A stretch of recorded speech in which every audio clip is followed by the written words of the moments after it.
Thank you. Simple kind of man. Be a simple kind of man.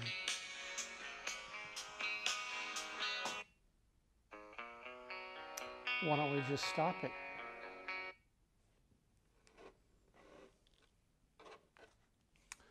All righty then. Everybody well today? Everybody doing okie dokie? Have you been plowing the North 40 today? Taking your time out working in the fields with your hands in the dirt? Well, me neither. But it's a good thought, isn't it? Today is a good day. Today is a good day. You guys movie watchers, old movies, old, famous, wonderfully made movies. So to begin with, I would like to put an image in your head. You know the movie West Side Story. You know, Tony and Maria. All that good, all that good stuff. West Side Story. At the very beginning, here's the image that I remember. Hope I'm right. Isn't the first scene of West Side Story when some leader of the gang, of one of the gangs, the Jets and the Sharks, New York City, he's walking down the street kind of like this, and he starts,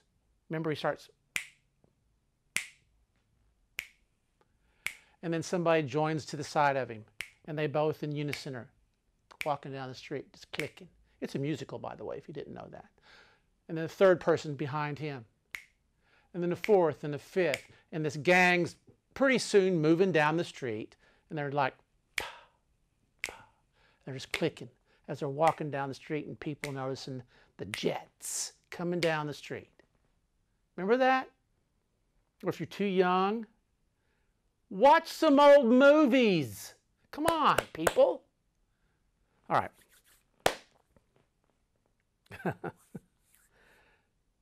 Keep that in mind. In a minute, we'll filter back to that image. First, let's talk about Istanbul, Turkey. One of the most beautiful cities in the world. Absolutely gorgeous. It sits on two continents, Europe and Asia. How is that possible? Well, there's something called, here's the Aegean over here, here's the Black Sea over here, and up through there it narrows down, Dardanelles, up to the Bosphorus. And the Bosphorus, goes up right up through where Istanbul is. And so they got this it would be like a huge river. It looked like a huge river, like the Mississippi or something maybe. Maybe not even quite as wide as the Mississippi, no. That runs through Istanbul. And so that separation, the Bosphorus, that goes from the Aegean up to the Black Sea, separates two continents, Europe and Asia. And Istanbul is on both sides of the Bosphorus. So there's your two continents. It's gorgeous, the city of the sultans, palaces, the views that you look around, the history that's there, all the way back, with the Byzantine Empire, moving up through the Middle Ages and the Ottomans and so forth and so on, the Turks coming and all the marvelous history there. So, gorgeous city, beautiful city to visit. So in this story that I'm going to tell you, I'm going to recount for you this experience I had in Istanbul. Remember this, it's safe to visit now. It's good to visit now. It's a beautiful place to take a vacation if you're up to it. Don't let fear control you. There's a lot of places in the United States, lots of places in the United States that aren't as safe as Istanbul. So put that in your pipe and smoke it, if you will. Think about that. Okay, Now, with that in mind, let's go back in time a ways when I was a bit younger than I am now. And I went up with a couple of friends, I believe, 2 or 3, from southern Turkey up to Istanbul to spend a few weeks. We had an apartment there, or a friend of a friend had an apartment that we could use while we're there. And the apartment was located near the Istanbul University. And we were, I was trying to learn some more Turkish and walking around, loving the history, doing this and that, sometimes with my friends. I always spent a lot of time by myself. I don't know why, but I always enjoy just taking long walks by myself, as well as with friends and people you'd meet. You walk around and go to pastry shops and tea houses and coffee houses and just go to these great lokantases, these great little restaurants like smorgasbords, or you could order out wonderful Turkish food, all that wonderful day-to-day living. So comfortable. Great memories, wonderful memories. There's the setting.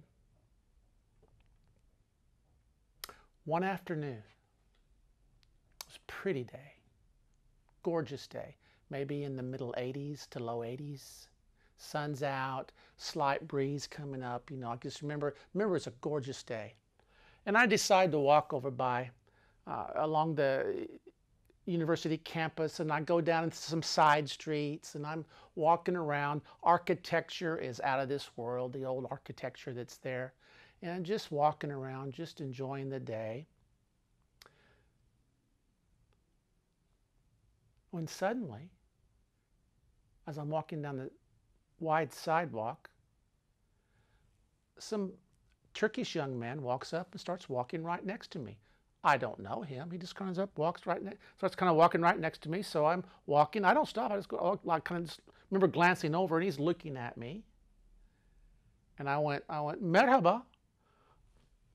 And he went, hello. I went, hello. And he said this. He speaks to me, and he goes, in English, someone very important will speak to you. I'm like, oh.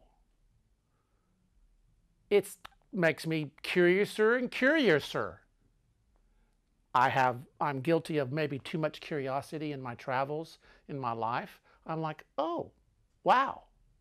So I said, I don't know I really can't remember what I said to him. I was like, oh, wow.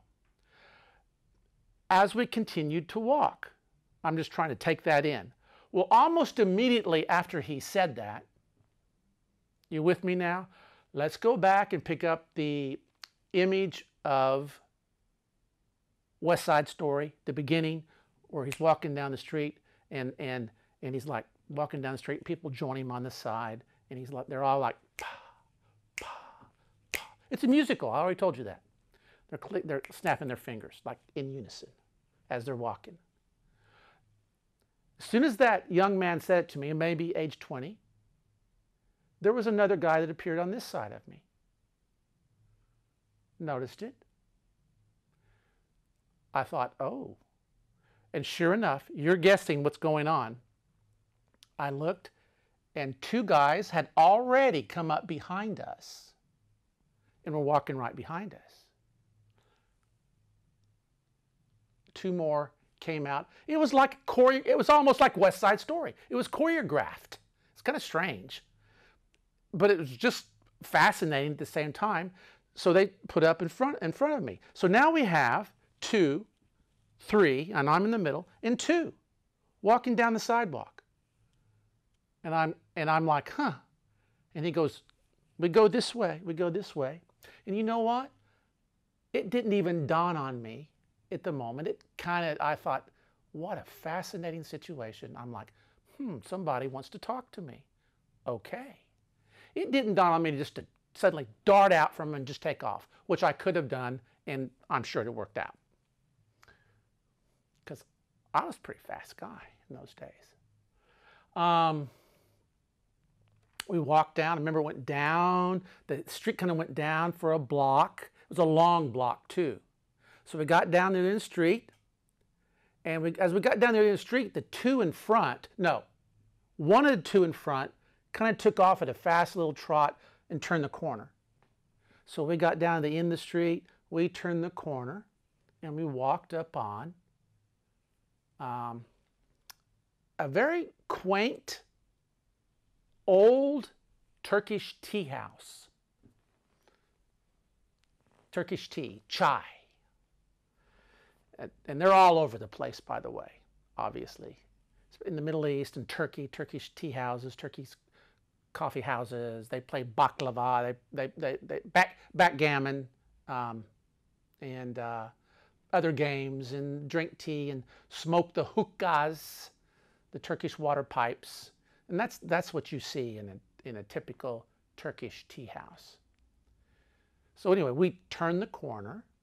We walked down about a half a block and started walking right towards this tea house that was right in front of us, with actually a beautiful view behind it of the Bosphorus, maybe way, way away. So we walk up, get up to the door, and I notice as I'm looking in the windows that nobody's inside. And as we'll see, it's already been cleared out for this sudden, out of the blue, surprise conversation that's about to occur. So we walk inside. The two guys go inside. I go in next. The next four come in behind me, and we walk into this Turkish tea house. There's only two people inside. When we seven got in, there's only two people inside. The chaici, the chai man, the owner, the man that has the chai, and a 35-year-old tall Turkish man standing in front of me. So we walk in. I look at him. He looks at me. And the Turkish tea guy standing right over here. There's windows in the back. So I stand there for a moment. I smile, or I nod. And I don't remember who said what at first, whether I said merhaba or he did. But he said, merhaba, hoş geldiniz. You're welcome. So understanding that now I'm under the roof as a guest. See, I keep that in mind. I was aware of that without going through my mind that I have to be aware of this. But I knew that old traditions come into play, when you're invited, as I was invited. Have you ever had an invitation like that? Being surrounded on the street and kind of do a march down the street. And I was going to talk to someone that was very important, I was told. So he says, welcome, hoş geldiniz. Come in. My response is, hoş bulduk. Okay. So there's a table about 15 feet in front of me after I walk in. It's a small table. There's a chair that's this side of the table, and there's a chair on the other side of the table. So I walk over. I've been invited. He motions for me to sit down. I sit down in the chair. He sits down in the chair. I can't remember his name. I can remember the whole conversation. I remember, and I blanked on his name. Could have been Mehmet. Could have been Ali. Could have been a boy named Sue. I don't know. I don't remember. That's weird. The chai man came over, poured us each a glass of tea. Those small glasses of tea. Sugar on the side. I took one lump, put it in there, like that. We did the ritual. Nobody had said anything at this point. And he looks at me. I look at him. I think that I gave him my name. My name is John, and I can't remember his name. Well, this is in Turkish. Well, he switches to English. As a lot of times, if a person in another country speaks English, they love to speak the English. So this tall Turkish man, he was about 6'1" maybe. So he was taller than I was. I was. And here is the conversation. Now keep this in mind, please. At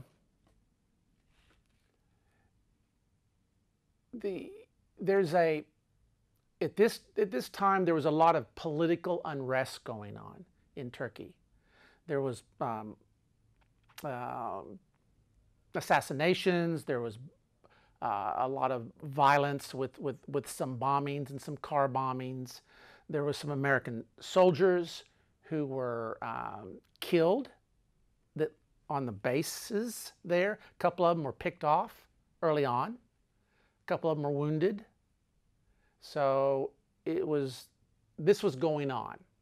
And especially on the Turkish university campuses, it was even exacerbated. It was exacerbated there. All right. Is that the right word? Yes. And so it was between the left and the right. That's what it was. Left and right. Solda, salda. Left and right. So let me just say that was going on. There was some pretty severe political unrest. Much ado about something, and much ado about what you can relate to today, as you've seen on the news.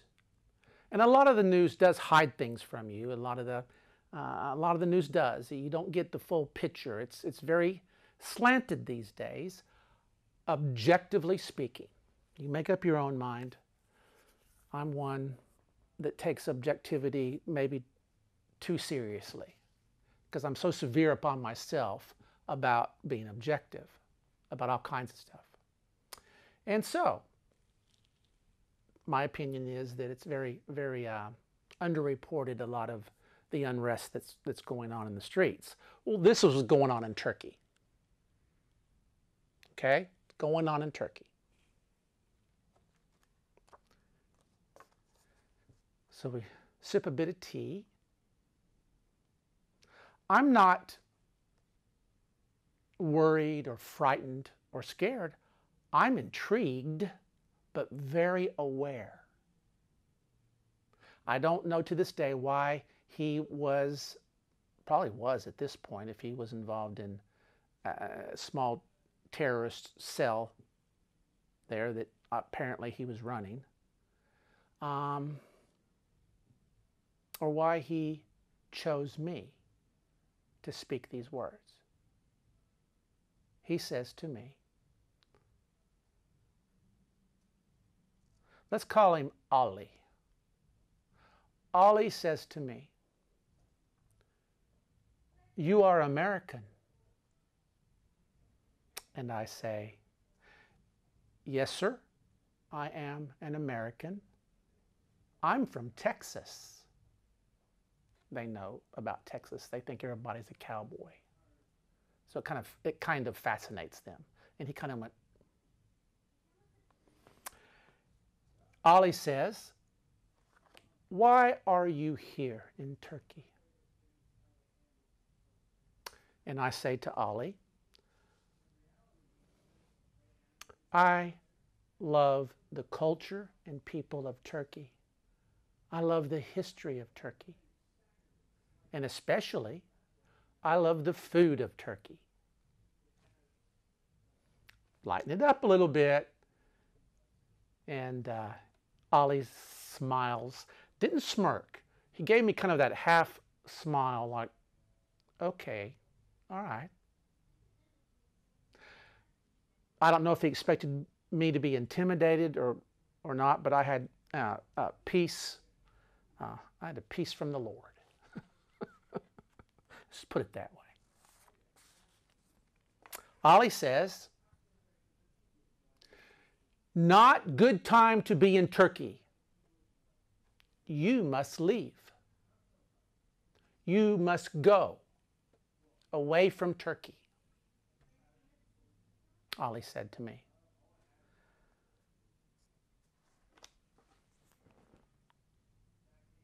I said,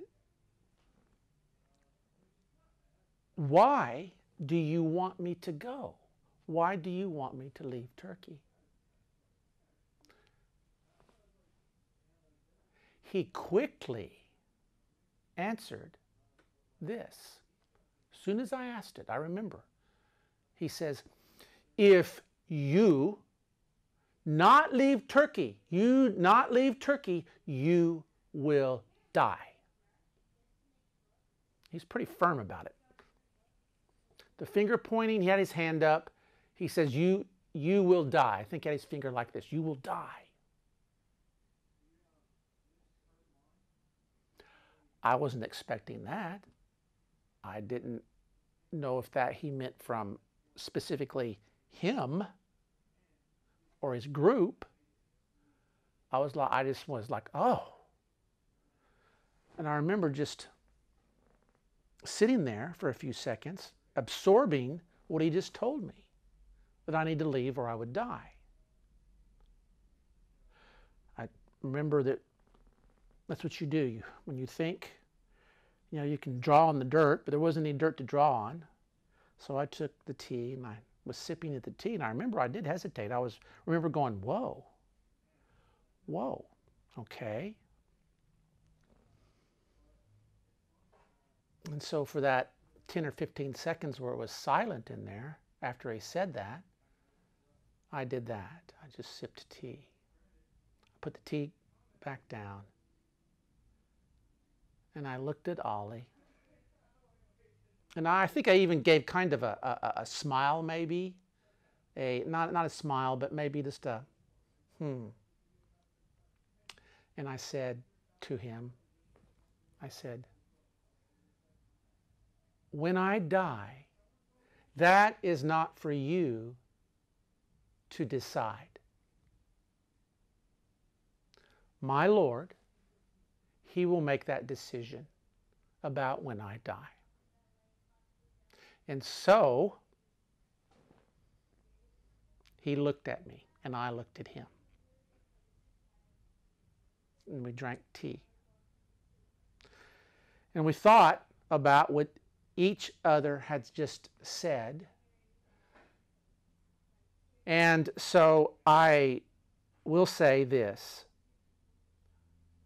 that he was considering those words, the way he was looking at me and the way that he kind of looked off and the way that he looked back at me.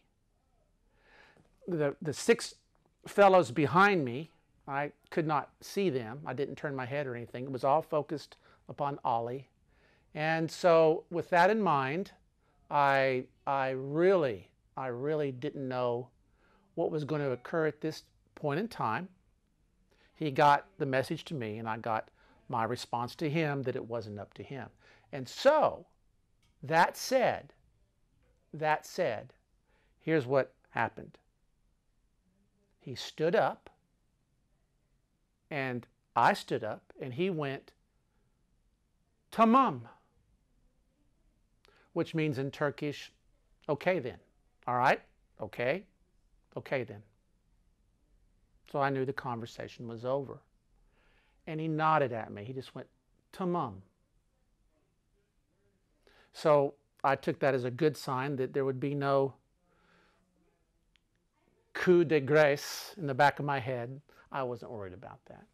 It's all up to the one and only who made us and whose children we are, whose child that I am. And so it was up to him, to God, what occurred at that moment in time. He looked behind me and he nodded like this on both sides, all around. And he looked back at me and just nodded again, as in, you're dismissed. So I did the only thing I could do. I went. I put out my hand. He was a bit surprised, and he hesitated just for a split second. He just went, and he put out his hand, and we shook. And I said, thank you for the tea. And I turned around, and they'd already stood aside, and one was at the door. So I walked back there, and I nodded, and walked back outside onto the street and continued my wanderings. What a fascinating, what a fascinating few moments in time that was. Just out of the blue, a conversation with a cell of whatever group that they were a splinter of or a part of, whatever. I didn't know if they were even left or right, far left or far right. I didn't know. Didn't care particularly at that moment in time. So maybe he was just being friendly and giving me a saying, it's dangerous waters here, get out of town. Maybe he was giving me a personal warning. Maybe there was some kind of honor in doing that. I don't know. But I do know that when I went into the tea house, that I was being hosted. So I really wasn't worried about a violent outcome there. You know, traditions that are thousands of years old in other parts of the world about hospitality are very, very honored and very strong. So just with that in mind, I wanted to make sure you understood that. Lessons. Lessons. Now, in the lessons, I would like to say this. I'm just going to give you what the lessons over the years I've thought about this, but I'm not going to talk very much about them. I just want to say specifically a couple of things. Let your curiosity lead you to greater understanding. Never give up on your curiosity. Never give up on that beautiful imagining of what the world is like and what in a situation might unfold if you would just not freeze up. That takes time, that takes confidence, and that takes courage on your part. In today's world, courage is what is expected of mature adults. It's expected of you. You've seen a lot. You see what's going on. You don't have to be over the top. Courage is not being over the top. It is just being confident, maybe somewhat in yourself, but mostly in a relational value that you have with your Maker or with your Lord.